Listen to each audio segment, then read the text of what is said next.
Je trouve vraiment hypocrite qu'aujourd'hui la Belgique ne promulgue aucune sanction. Je vais me dire pire, il y a toujours des armes qui transitent en Belgique vers Israël. Mais comment peut-on abandonner le peuple palestinien comme ça? D'abord, je veux saluer un mouvement étudiant aujourd'hui qui s'insurge contre ce 2 poids 2 mesures internationales, qui est celui que quand la Russie envahit l'Ukraine, il y a 13 paquets de sanctions, mais quand l'Israël bombarde les populations civiles palestiniennes, il n'y a pas de réaction. Là, ce soir, vous pourriez être aux côtés des étudiants. Et donc moi, en tout cas, on a vu les étudiants se mobiliser dans la guerre du Vietnam à l'époque. On a vu les étudiants se mobiliser contre l'apartheid en Afrique du Sud. Et aujourd'hui, c'est formidable qu'un mouvement, pas qu'en Europe, mais aux États-Unis, etc., se mobilise pour le peuple palestinien. Et je les soutiens évidemment, parce qu'on ne peut pas quand même laisser Israël aujourd'hui impuni. Mais vous voyez ou pas une montée de l'antisémitisme? Moi, ça, c'est moi, je suis un militant contre l'antisémitisme. Je veux dire, j'ai fait toute une tournée l'année passée encore avec Simon Grozonowski, un rescapé du camp d'Auschwitz. Donc nous, on porte l'antiracisme et la lutte contre l'antisémitisme dans notre ADN. Mais enfin, on peut quand même encore critiquer l'État d'Israël sans être antisémite. L'État d'Israël est un État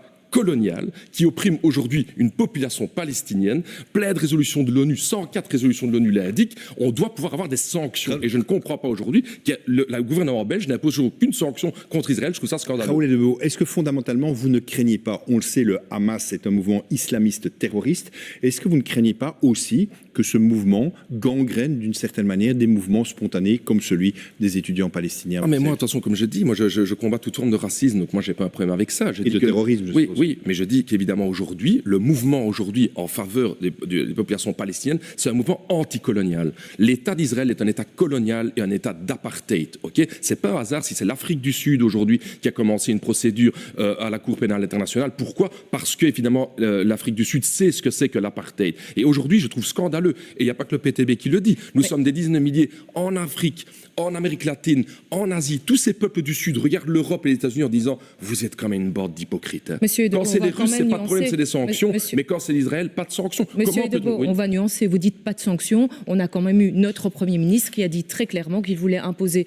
des sanctions économiques en interdisant l'importation des produits faits dans les colonies. On est bien d'accord. Vous imaginez, donc on a un Premier ministre qui dit peut-être qu'éventuellement, une fois qu'on a discuté... Mais ce n'est pas vrai. Attendez, pour la Russie, il a fallu 2 jours.